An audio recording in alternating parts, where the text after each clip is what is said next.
Hey, Brad Morris here at eCourse Adventures, and you are in Soul Fam Studios. This is my happy place where I get to create the kinds of learning experiences that you've gotten to witness at the Great eCourse Adventure. And we have kind of looked at the sales funnel and we realized that a funnel is kind of like, it's a downward spiral. And it like a toilet flushing or something. Yeah, totally. You can just, you can hear the toilet flushing, and it's like, who really wants to be flushed down a sales funnel? So this here, this green screen is basically your blank canvas. This is a universe waiting to happen. And when you understand the power of the green screen and the simplicity, you're gonna be blown away at the things that you can create and the ideas that you can come up with and implement in your own life.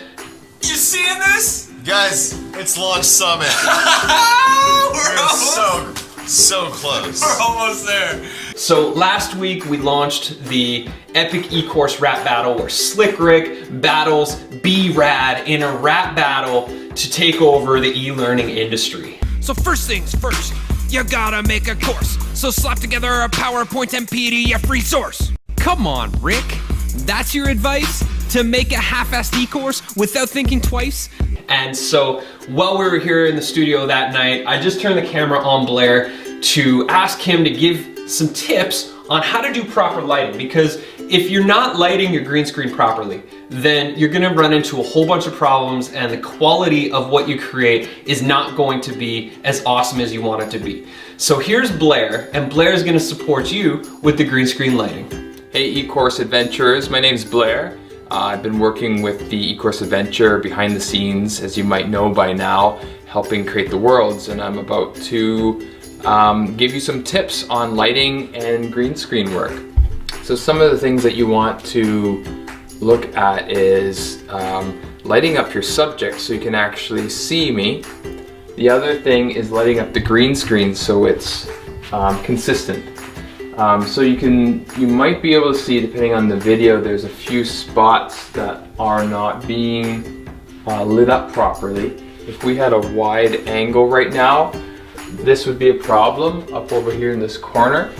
So having another light over there and filling that up a little bit, and then moving your lights into place, so therefore they're both acting, because we only have, we have this awesome 3 light set that's been really phenomenal for us to work with, but at the same time we've had to work at doing double duty with them because they're taking away some of the shadows. So the more consistent the green screen is behind, the easier it is to actually do your chroma key work with it, and you don't have to use as much time, which is good.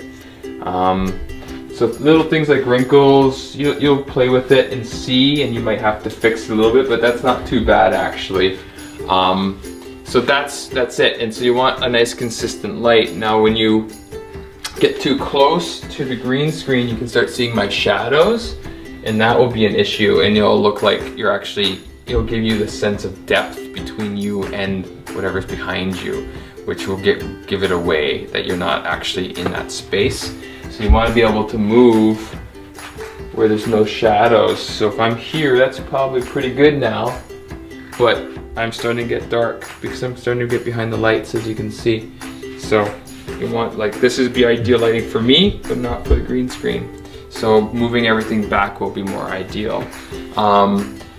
Once you have the ideal depth between the green screen and your subject, one of the things that you want to start looking at is what is your background in the environment that you're working in. So right now we're working on our Slick Rick rap battle video, and it's going to be on a stage. If I remember, there's some backlighting coming from a spotlight, but it looks like it's fairly evenly lit. But what we'll do is we'll look at that background and then start looking at how the shadows are on us in the subject so we actually fit in more appropriately. And that will help the viewer's eye just think it's real.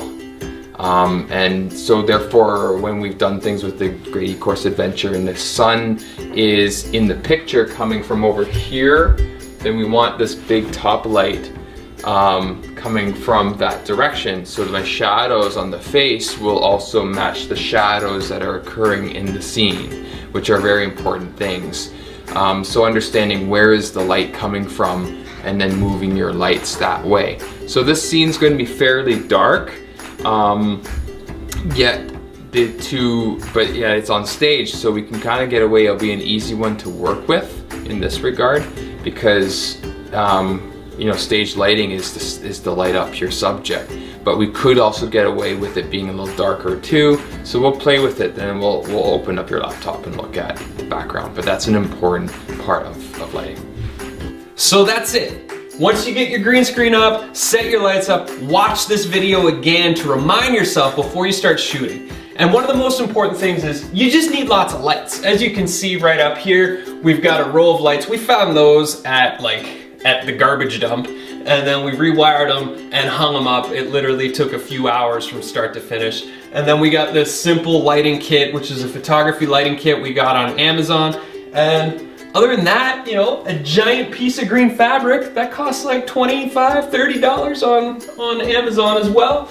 And you're off to the races. You can start creating universes.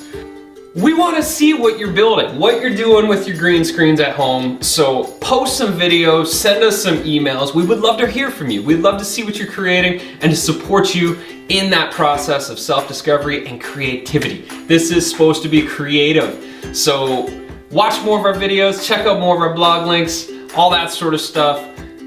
We'll see you next time.